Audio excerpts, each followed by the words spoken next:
And we went to Barnes & Noble's and we looked at children's books. And all over the map, very difficult, a lot of competition, a lot of different styles. And believe me, I was completely new to it. But thanks to Andrea, we kind of picked out some patterns and some styles and some fonts and so forth.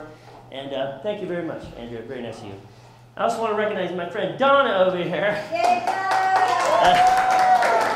helped me with layouts and learning all about bleeding off the page and spacing and how many fonts per page and what the style is and what the color is. And I want to give her a lot of credit for these colors. Let's do that for the colors. Very nice, very nice. I want to thank Donna. Very nice of you to do that. And a lot of work. And then I had to kind of work with my mother, which is a challenge, to try to interpret her cadence and how she wants it interpreted and how this goat is supposed to react on top of the hill and how he's supposed to fall down and trip. And it's kind of hard to do with my mom 3,000 miles away. She doesn't Skype, you know, and so it's quite a challenge, and we had a few battles, and I basically overruled her on many things. Put my foot down and said, "Mom, that's enough. Done." And so, but I fight, argue, whatever you want to call it, with my mom, and we butt heads a few things. But we grinded it out, and Andrea and Donna helped in the process, and we got it done. So really appreciate your help. So with that, I'm going to, my mom's got about, I don't know, 80 to 100 of these poems, and I'm going to start off with some other teacher friends of ours who are going to read a few poems. Not all of the 100. But Trish is going to come up and read a couple poems. She is a teacher's teacher, by the way. So they teach. Hello. How are you all? So funny because hearing all these poems, I'm so, you know, you probably don't want all this commentary, but when I first read these, Dan said, I have an 8-year-old, and he sat down and he's like reading, and he's like, I have this book, I'm writing a book, and I was like, oh no, here we go. It was so cute. The kids were talking about it. My 15-year-old, his Christmas card last year, or Father's Day card this past year to my husband, was about the poor old goat. I mean, the whole, he incorporated, I should have brought it, because we're dying. So it really is very catchy, and the kids that I've shared it with absolutely love it. So, but I'm not reading now. I am reading, this is Who Was Christopher Columbus? Okay. Over here we call him Columbus. In Spain he's called Cologne. In Italy they say Colombo. By any name, he's very well known. Who's this guy, Columbus? Why is he so well known? What did he do for you and me, who was Cristobal Colon? Well, he was a courageous sailor born in Genoa, Italy. He had a strange notion that by crossing the ocean, he could find spices and tea. He needed ships and money, but he didn't have a cent. So he decided to ask his people and the Italian government. They all said, "You crazy, you foolish to even try. The world's a flat, we all know that. You fall off, and you sure to die." Columbus shouted in anger, "It's not like that at all. Pizza is flat. It's not like that. It's more like a bocce ball." But they still didn't believe him. They said he was crazy, even insane. So he decided to leave his country and try his luck with Spain. So said he, "I call up Queen Isabella. Maybe she listened to me. I need a Carabella, perhaps 2 or 3. Well, Isabel listened to Columbus, and with him she did agree. "Colon, you impressive fella, I help you to get to sea." And this same Queen Isabella, a generous lady was she, granted him 3 Carabellas, and the rest, well, the rest is history.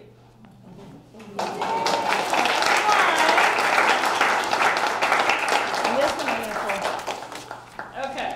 Sorry, a little almost left. That was cute. All right, a big fat rat. A big fat rat sat alone on a mat, passing the time away. A lean, mean cat spied this rat. Said he, "This is my lucky day." The lean, mean cat pounced on the mat, devoured the rat, and that was that. And now a big fat cat sits on this very same mat, hurrying his time away.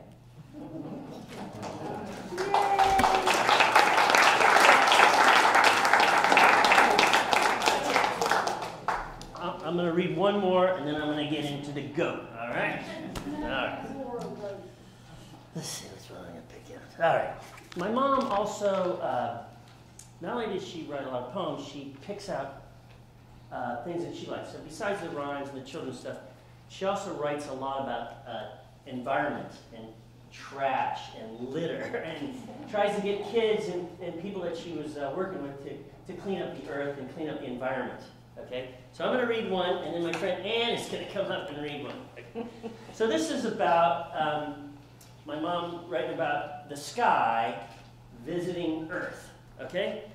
So one day, Sky looked down and said to himself, "I'm tired of being up here, all alone on this shelf. I think I'll go down, way down the ground, visit Earth, and look all around." Earth looked up, shaking with fear. "Stay up there, don't come down here. All I want is a closer view. I won't stay long, I promise you. And besides, I'm so light, so full of air, you won't even know that I'm even there." "Okay, okay, just to look and see, but then go right back up. Remember, Sky, you promised me." "Oh, all right, that's what I'll do. You'll see, I won't bother you. I just want to see, because I have no way of knowing, are those trees very tall? Is that grass really growing? Is that a blanket of white? Is that really snow? Are those rivers down there flowing? Just where do they go? That's nothing like that way up here, nothing but clouds and atmosphere." But Earth was still worried, and all she could do is, what will he look like when he lands on me? Will he flatten my mountains? Will he empty my sea? What will I look like when he lands on me? Will he flatten my mountains? Oops. Giving it some thought, just what do I do if Sky came down to visit you? So, all right. I'm going to bring up my friend of mine, Ann, right now. And then we're going to do the good. All right. Ann was one of my earliest supporters, so I'm a big fan of Ann. So, thank you, Ann. And actually, I was supposed to read the rat one, but he gave it away. So I have a nice little short one. It's called An Ode to a Green Bean. Lean bean, green bean, cling to the vine. The sun has kissed you, the rain has missed you. Soon you'll be mine, all mine. Lean bean, green bean, I've plucked you just in time. Now I grasp you by my fingertips and lift you to my waiting lips. Munch, crunch, crunch, munch. Ah, so divine.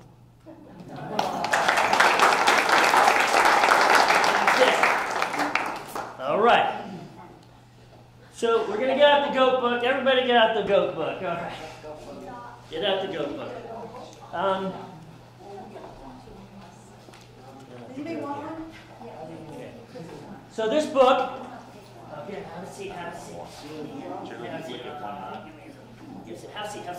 Okay, so this book is interactive, okay?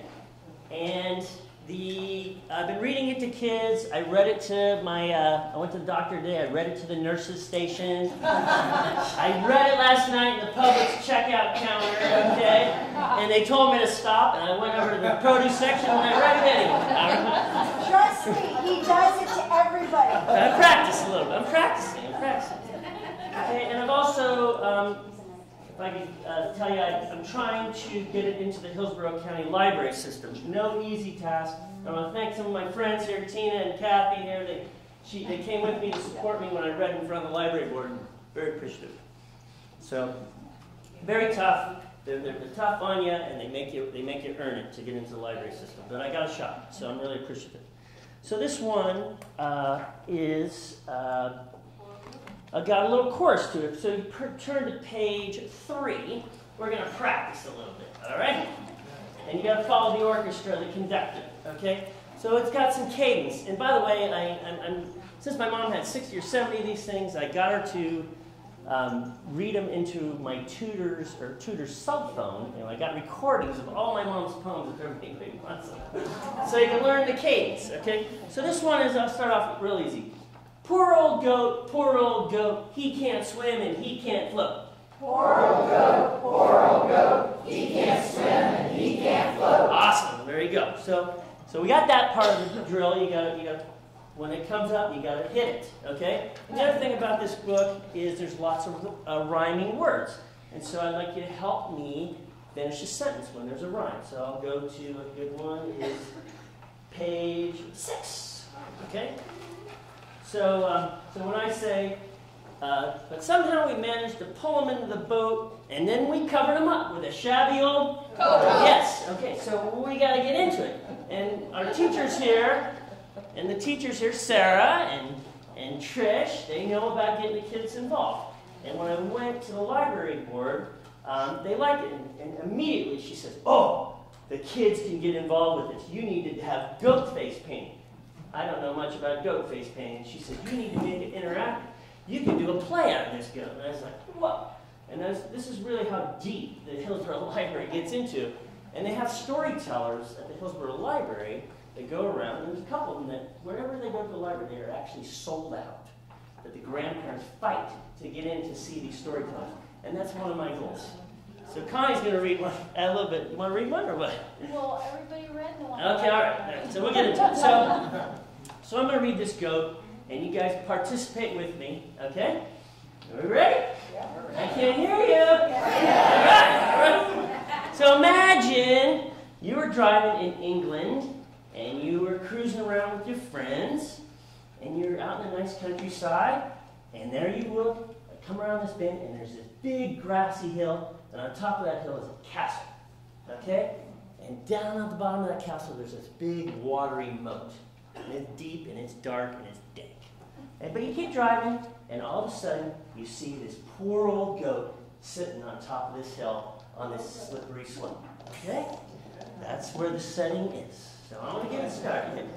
So this is a story about a poor old goat who was grazing high up on the slippery slope. When all of a sudden, he started to slip, and try as he might, he lost hold of his grip. And there he was, on an unstoppable roll, tumbling downward, out of control. Yes! And nothing could keep this tottering goat from falling. Kerplunk! He fell into that watery-filled mud. Yes! Okay. Sad to say, and here I must note, he can't swim and he can't float. Yes! How helpless he seemed in that deep, dark end. Yes. Poor old goat. Poor old goat. He can't swim and he can't float. Yes. I watched him there, thrashing about, trying his hardest to find his way. Yes. So I yelled to my friend, quick, let's get a boat. Let's go rescue that poor old... Yes! Quick, let's get a boat. Let's get a boat. Let's go rescue that poor old... Yes. With my long-handled hook, I grabbed a hold of his throat, and gently but firmly, I pulled him into our... Yes. Okay. But it wasn't so easy staying afloat while we struggled with that poor old frightened. Yes. But somehow we managed to pull him into the boat, and then we covered him up with a shabby old... Yes. He moaned and groaned, and he tossed about. And for a moment there, I thought we'd all fall out. Poor old goat. Poor old goat. He can't swim and he can't float. Yes. So we hugged him, and we tugged him, and we settled him down, and then we headed for shore and much safer ground. Next, we got him up this winding slope, but this time we tied him up with a very strong rope. Yes. Then we fastened that rope to a sturdy old tree, and now he can graze trouble-free. Yes. We left him up there, grazing away, doing what goats do day after day. He didn't seem troubled or even aware. He was now way up here and not way down there. So with a sigh of relief, we climbed back into our boat. Never again did we see that poor old goat. Here we go, one last time. Poor old goat, poor old goat. He can't swim and he can't float. Yes, that was it.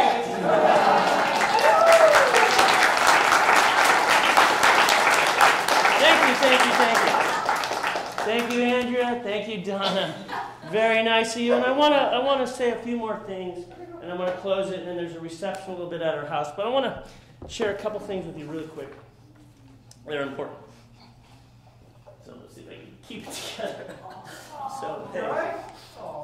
So anyway, so where do you go from here? I write these books. I've been working on this, driving my family crazy, right? Driving some other people crazy. Where do you go? I am not a book salesman. I'm not a children's book author. I don't know much about the children's book industry. And I really don't want to, but I'm in it. You know, I'm trying to do something for my mom. So what I'd like you to do is take a book.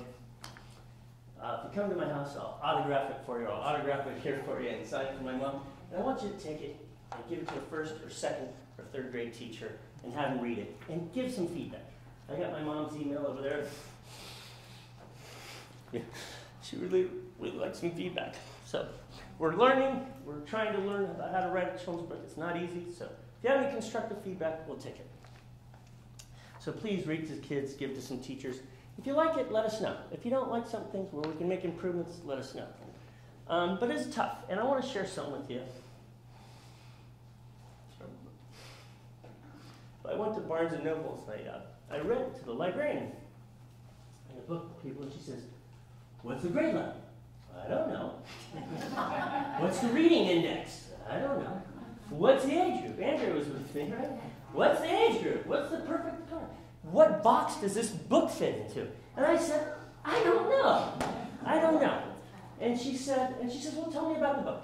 I said, "Well, it's about this old goat, and he can't swim, and he can't float, and he rolls down his phone off of it." She says, "Oh, that's tough. You're never going to get far." And I said, "Well, let me read it to you some more." She says, "Oh, you're talking about someone grabbing someone's throat and yanking into a boat?" And I said, "Yeah. Yeah, that will never fly, you know? That will never fly." And she was tough on me. It's okay, I'm a big boy. So, yeah, one person, one lady, but I wanted to share something happened to me, but when people say no, you know, you say, "Hey, I'll push on." And there was this band that kind of drives some of my thinking, and there's this band that wrote a song, maybe heard it, Leonard Skinner, called Freebird. You may have heard that song, right? And he was trying to sell that song. He was playing around Florida, some honky-tonks, and he was trying to sell the song Freebird, and nobody would buy the song. Nobody would buy it. And because it was a southern rock band, and they had a piano player, and the record company said, "No one's going to buy a song with a rock band with a piano player." And they went to other record companies. He says, "But people really like my music." And he says, "But you have 3 guitars. Most people want 2 guitars. So no one's ever going to buy a song with 3 guitar players." And then he kept going around, and he was going against the grain. So he instead of caving in, he made the song longer. And he made the song Freebird a 9-minute song. And his agent took it around to all the big record companies in New York and California, and they said, "No one is ever going to listen to this song. No one's ever going to buy this song. Okay? And no one is ever going to play the 9-minute song on the radio." Right? And in 1977, I went to a concert. And Leonard Skinner was playing. And after they got done with most of their songs, this guy came up on stage. His name is Ronnie Van Zant. He says, "Let me ask you guys something." He says, "I've been taking this song all around. We're getting a lot of airplay." He says, "What song is it that you want to hear?" And 75,000 people yelled, "Freebird." Okay? And so I would like nothing more than to read this book to all these kids. And one day, they may go to the person at Barnes & Noble and say, "What book does you want to read?" And you say, "Poor old goat." So that was what drives me. So thank you very much. Thank you all. I really appreciate it. I really appreciate it. Stand up, Andy. Come up here, Andrea. Come up here, Donna. These people are special. Let's give them a hand. They're very special.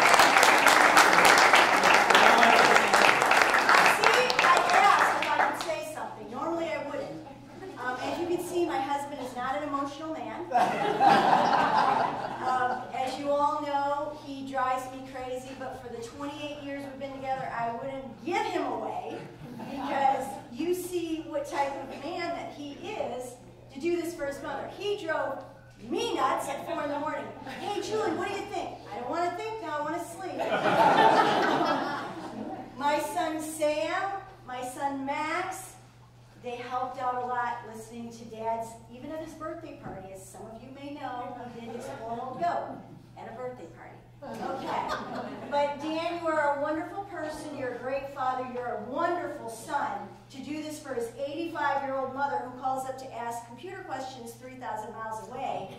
So that's what he was dealing with, and it definitely was a legacy of love. And so we compliment you, Dan.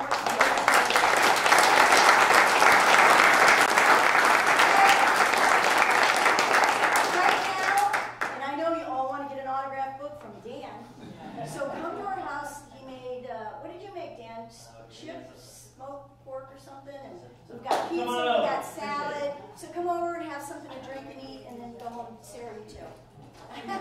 Sarah, you too. I heard Tim was coming in. But thank you all for coming.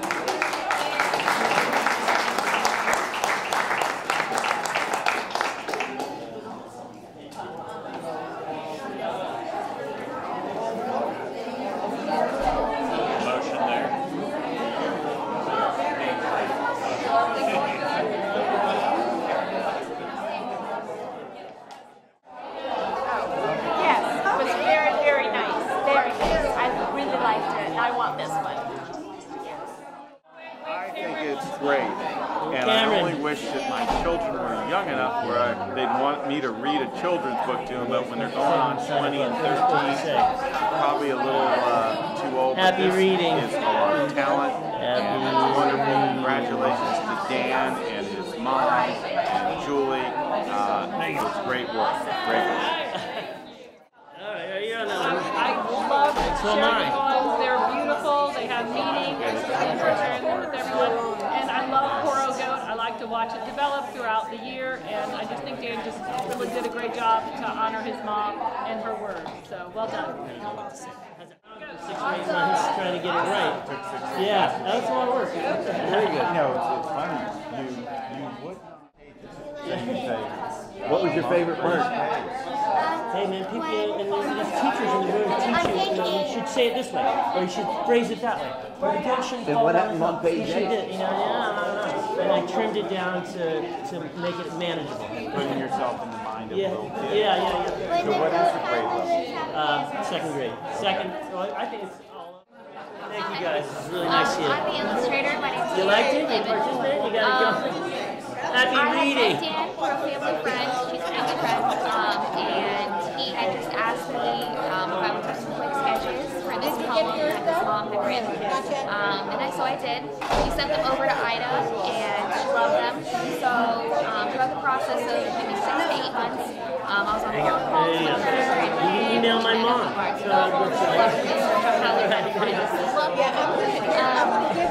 the end result is obviously the Poro Goat. I don't know if we're doing it. But I want feedback. Yes, I'm going to remember the email. But I love the stories. I love she's up there. She's getting up there. She could do it. It's not, she's up there. Yeah, I had a lot of fun. It was a great experience. I'm glad I could make her poem come to life. That's it. Thank you so much for giving me this opportunity.